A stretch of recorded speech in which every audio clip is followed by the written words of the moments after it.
एक रात काम खत्म करने के बाद जब आदित्य घर जाने के लिए तैयार हो रहा था, उसने महसूस किया कि कोई उसे देख रहा है। वह आसपास देखने लगा लेकिन उसे कुछ दिखा नहीं। उसने इसे नजरअंदाज किया और घर के लिए निकल पड़ा। अगली रात जैसे ही वह काम खत्म करके बाहर जाने लगा, उसने ऑफिस के शीशे में एक परछाई देखी। परछाई अजीब तरीके से हंस रही थी, लेकिन उसे हाव भाव इंसान जैसे नहीं थे।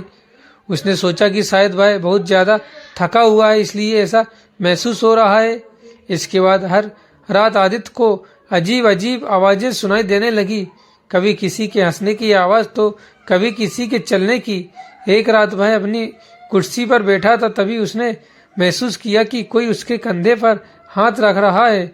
जब उसने पलटकर देखा तो वह कोई नहीं था। आखिरकार आदित्य ने अपने ऑफिस के चौकीदार से इस घटना का जिक्र किया। चौकीदार ने बताया कि ये इमारत बहुत पहले एक अस्पताल हुआ करती थी।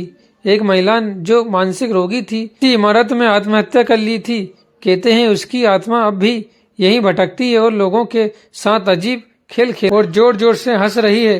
परछाई के हंसने की आवाज इतनी डरावनी थी कि आदित्य के पैरों ने उनका सांस छोड़ दिया। अगले दिन आदित्य ने अपनी नौकरी छोड़ दी और कभी उस इमारत के पास नहीं गया, लेकिन कहते हैं कि जो भी में उस ऑफिस में रुकता है, उसी वही परछाई और उसकी हंसी जरूर सुनाई देती है।